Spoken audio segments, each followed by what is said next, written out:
Back to today's video. Today is Wednesday, July 30th, 2025, and today we are going to be talking about the Texas Republican gerrymander and a question that I've seen a lot of you guys ask specific to the redraw that is expected to come down in the state of Texas, as they are expecting the Republican Party to gain 5 seats in the next midterm elections, as this state undergoes a very non-traditional move of deciding to convene a special session of the Texas legislature to redraw the congressional maps to benefit the Republican Party come next November, to give them the upper hand on the national level in the 2026 midterms. Now, 5 seats seems like it's a number of seats that are largely consequential, but also inconsequential, if you understand what I'm trying to say.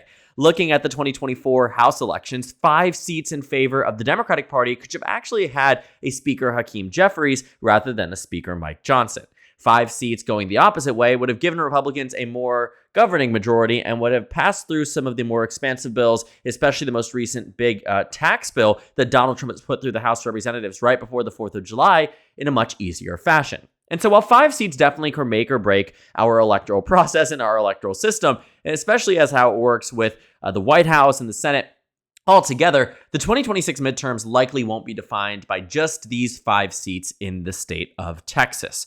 That big question, can Democrats win the House majority despite what the Republican Party is trying to do in Texas? The answer is an unequivocal yes. It's an easy one to see, and it's one that certainly does and should quell a lot of the fears in some capacity that Democrats have, but also should remind them of exactly what they're working for in the 2026 midterm elections. I saw a brand new data point that I thought was interesting, not that one, but rather this one that shows that when you remove states like Texas, you actually find that the seat that Republicans are going to be defending up to that point, the 218 seat that gets Democrats across that finish line of winning the majority of the seats in the next cycle, moves up to a House seat that was decided by 2.5%, meaning that a number of seats and a number of districts that were previously held by the Republican Party would need to have Democrats winning in districts that Republicans won by 2.5 or more in order to win in the next election. And chances are they're going to do that. I can show you on the actual map that we were working with on the national stage. The last election, as a reminder, 220 Republicans, 215 Democrats. But again, in Texas, Republicans are trying to take that Democratic number from 13 all the way down to 8 across the state, giving Republicans 30 seats in Texas instead of 25. And what that does on the national stage is instead take those districts, right? Looking at where they are, we can actually just go ahead and just choose and randomly adjust, how they have voted. But if we just go ahead and switch over some of these other Democratic districts, you can see where we get to the point where we have 5 Democratic districts. We do 1, 2, 3, 4, 5. You bring the Republicans to 225, Democrats at 210. But again, in shifting the margin, what you would find is that if Democrats go from the 2024 election where they lost the national popular vote against the Republicans by about 1.5%, keep that in mind, Democrats would need to shift the map by just about 3 to 4 points in favor of their political party in order to win the next election. And to be the most fair about it, I'm not going to dabble into total speculation. I'm going to use the data points that are provided to us by the Wall Street Journal and Emerson College and Atlas Intel and Rasmussen Reports that shows an average here of the Democrats leading against the Republicans nationwide by about 2.9%. Together, that's about a 4.5% shift towards the Democratic Party. And so what we're going to do here is shift the map here, keeping in mind this is the adjusted map with Texas having 5 solid Republican seats. We're going to shift the map by 4.5%, and you'll see exactly why I'm so confident that even with a Texas redraw, Democrats win back House control. This is what the map looks like. Even with Texas as that state that holds 5 seats to the Democratic parties and takes it away from them, Democrats win back to 224 across the country, larger than their governing majority in 2020, larger than the Republicans in 2022, larger than the Republicans currently. I mean, this map here, while not amazing for Democrats, certainly shows that the map is 100% within reach, even as it stands today with a redrawn Texas gerrymander. And it isn't as if Democrats are just going to gain.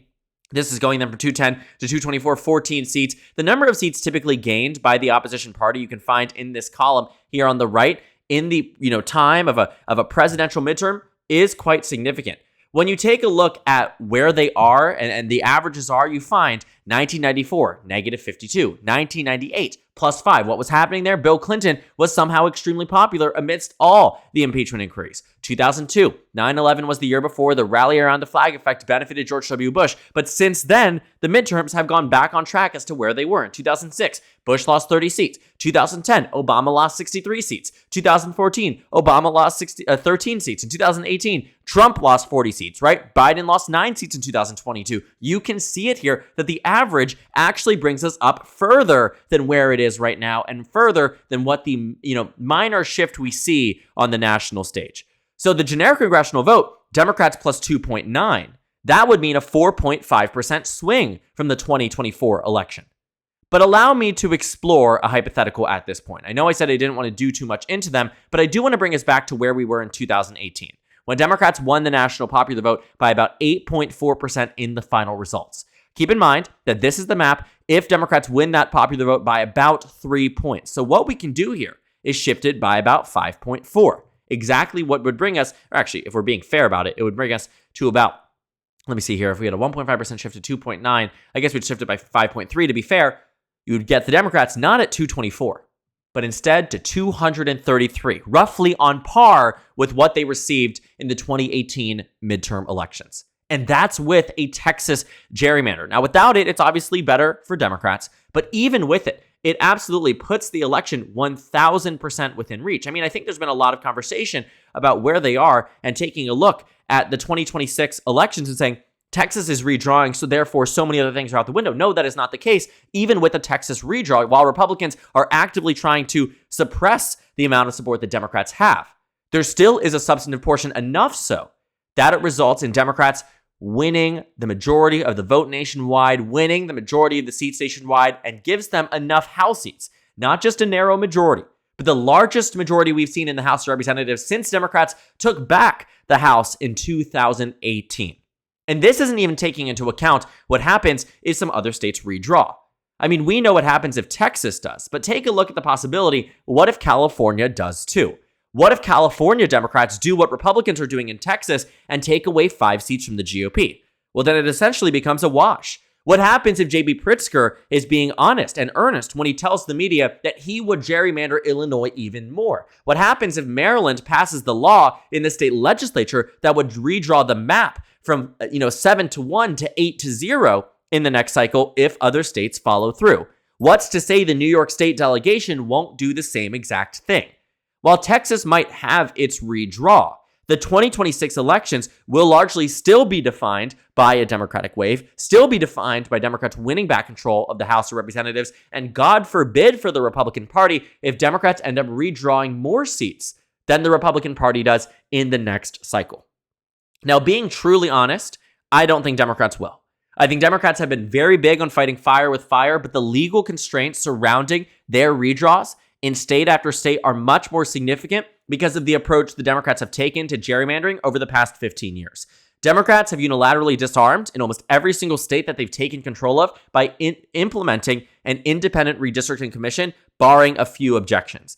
Democrats have largely fared unfavorably by appointing justices to their state Supreme Courts that are anti-gerrymandering. Why? Because they were building up safeguards in the event Republicans took control, but also to set a model for the country. California is a great example, a state with an independent redistricting commission where Republicans get a chunk of the House votes and don't too well. I will say they don't poll as well and they don't perform as well in the general elections, but do have the ability to do better. Democrats don't have the ability to redraw California the way they do Texas, but Gavin Newsom and many other governors across the country on the Democratic side are trying to find workarounds to make it happen. And if they do, it actually will be quite cataclysmic for the GOP. Because again, Democrats have been the party that has been unilaterally disarming. States with independent redistricting commissions, every single one of those states that has an independent commission voted for Harris in the last election. There is not one Trump state that you will find where there is an IRC. And that makes a huge difference. When massive states like California come in and say, we're going to draw a fair map, and then Texas, which nearly rivals it in terms of total population, says we're not, you find to see that the map here ends up being more advantageous for the political party that is willing to break the rules and gerrymander. And so that's where you're seeing this excitement from Democrats to say, finally, let's stop unilaterally disarming and let's redraw the map. But even without California going through, even without Maryland passing that law, even with New York not being able to redraw, even if these circumstances do not pan out, The approval rating of the president is damning enough that it will more than likely result in what is expected to be an above or around average victory in terms of won seats on the congressional level. I mean, it really is simple that in a presidential midterm, your political party loses control of the House of Representatives. Donald Trump, who might have had the opportunity to defy expectations in 2024 and defy historical standards, will not usher that in for his political party, no matter how hard he tries to redraw the rules, rewrite the map. It just simply isn't going to happen. Because Democrats have won more amounts of support amongst key groups that ushered in Donald Trump into the White House in the first place. I talked about this in a video yesterday, and I think rightfully so, because there was a lot of conversation in the early days of Trump too about how he's doing so much better amongst young voters. That was that, chart I flashed to you in the beginning, but also Latino voters and independent voters. And for the beginning, it was right. You can find it here on almost every single metric that you can track Donald Trump's approval rating. How did it fare in the beginning of his administration? A lot better than it did in the first Trump presidency. But as it went on, it started to really fall. Young voters are souring on Trump. Independent voters certainly are souring on Trump. Latino voters are souring on Trump. And those who are the most excited to vote in elections, even with a Texas gerrymander, will give Democrats control of the House of Representatives, because that is the nature of many of these seats. It really isn't impossible to see. I mean, the House map here is just so in favor of Democrats doing well, and that's largely because many of these seats that were won by the Republican Party, yes, to their credit, by narrow margins, meaning they eked out narrow victories. But to the extent that it means these districts are safe, not a chance. Not a chance. Those districts won by 1 point, Democrats are winning them the next cycle. Those districts won by 2 points, Democrats are winning them by the next cycle. That is how elections work. That is how midterms work. And it will be fascinating to see that even with this Texas redraw that I think the Trump administration truly believes will save them, will only be a small corner of a more Republican pocket than normal, than an already gerrymandered map. But it won't change the inevitable outcome. And while marginally it will benefit the Republican Party, and that cannot be understated, at the end of the day, the Texas redraw might be going for too much. It might be being greedy, the gluttony they talk about in the Bible. Thinking about where you are in terms of redrawing this map, at the end of the day, sorry, I apologize, that might have been out of pocket. I am Catholic though. But, getting back to the point here, the Texas redraw might be going for too much. Generally speaking, looking at where you are, looking at the way the Democrats across the board have decided for the first time in nearly 2 decades that they will, instead of back down to the Republican Party, redraw their maps to this Texas shenanigans might backfire. And even if it succeeds to the degree that Republicans want it to, give Republicans the 5 seats, Democrats get 0 gains, Democrats will still win back House control. Because that's how unpopular Donald Trump is. And that's how stacked against the deck here, that Donald Trump is in the midterm cycle, and the Republican Party is too. And so we'll see. The House map here likely won't be as red as it is today, and a lot of that will have to do with a lot more than the Texas redraw. And even if it does succeed, as I've said multiple times, Democrats are still way more than likely to win back House control in the 2026 midterm elections.